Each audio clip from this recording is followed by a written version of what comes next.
New York Comic Con was last weekend and we had the big reveal for Magic the Gathering and Teenage Mutant Ninja Turtles Universes Beyond. Now, there were several clues that this announcement was happening, along with vehicle sightings around New York and confirmed panelists, but let's instead go further into what was revealed and what we know about the set so far. First up is the Commander deck for the set. This set is going to have one deck sharing all of the Turtles as the Commander. The Turtles also have a new take on the partner mechanic called Character Select. The face commander is technically Leonardo the Balance, a white card with a 5-color ability to make him work with all the other turtles on the deck as partner commanders or potentially future character select commanders. He also grants you a +1/+1 counter for each creature when a token you control enters, and the 5-color pump to give all creatures you control menace, trample, and lifelink until end of turn. Donatello the Brains is built to help you keep making tokens, although Leonardo's ability only triggers once per turn. Donatello will make you a mutagen token whenever you make another token. Raphael the Muscle is a damage doubler for creatures with counters on them. He also makes a mutagen token when he enters to start empowering his ability. Michelangelo the Heart has an older MTG mechanic called Raid that lets you put a counter on a creature and make a food token. Splinter the Mentor has Menace and makes you a mutagen token when non-token creatures or himself leave the battlefield. Blake then reinforces that Leonardo should be the primary commander of this deck along with one of the other four, but he doesn't have to be, but the deck may not function very well without him. Immediately after is the headliner version of Leonardo, illustrated by Kevin Eastman and autographed by the artist. Then we also get to see the main set card of Leonardo's Sewer Samurai with Sneak, Double Strike, and during your turn you can cast creature spells from your graveyard with power or toughness 1 or less, and they enter with a finality counter. So get ready for Vengeful Broodwitch, so just keep coming back, she'll be unkillable now. The Sneak mechanic is a remix on Ninjutsu. You can pay the Sneak cost and return an unblocked attacker to hand, and it enters tapped and attacking. The main difference here is that Sneak appears on non-creatures for some more exciting effects, like on Raphael's Technique. You can drop it in during combat to make your opponent discard their giant control player hand, and then we all draw 7.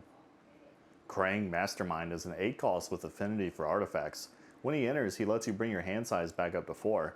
Then he gives +1/+0 for each other artifact you control. And he's got drill guns for hands. That's, you know, I like it. Super Shredder is a 2-drop creature with Menace, and whenever another permanent leaves the battlefield, put a +1/+1 counter on Super Shredder. This is another one that's going to go wild in a lot of decks, but scares me in the Orzhov Sacrifice deck. Bebop and Rocksteady are a giant 3-drop, but to attack or block with them, you have to sack a permanent or discard a card. Keep your hand empty though, and it will work out just fine. April O'Neil Hacktivist is a nice card generation device. She lets you draw at your end step for each kind of spell you've cast this turn, so at least on the turn she comes out, you draw for creature type. Then you should have 2 cards in hand for the next turn to try and cast 2 more. Competing for longest creature name is Casey Jones' Jury Rig Justicar, a 2-drop red creature with haste. When they enter, look at the top 4 of your library and reveal an artifact from among them and put it into your hand and the rest on the bottom in a random order. Heroes in a Half Shell is a legendary creature with many abilities: Vigilance, Menace, Trample, and Haste. Whenever a mutant, ninja, or turtle deals combat damage to a player, put a +1/+1 counter on those creatures and draw a card. Turtles Forever is Karn without the body. Search your library or go outside the game for exactly 4 legendary creature cards you own with different names, then reveal those cards. An opponent chooses 2 of them to put into your hand and the rest into your library. The artwork on this card is pretty awesome, showing the 4 different art styles of turtles. Turtle Team Up is a product to let 2 to 4 people play in a PvE scenario against some Turtles villains.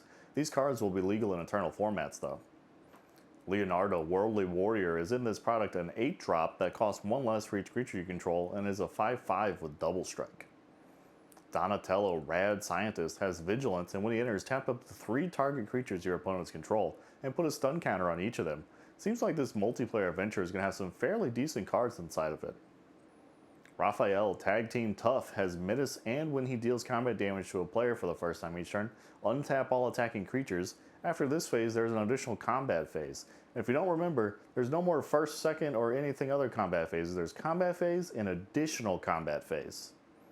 Michelangelo on the Scene has Trample and enters with a +1/+1 counter for each land you control. When he dies, return this card to your hand.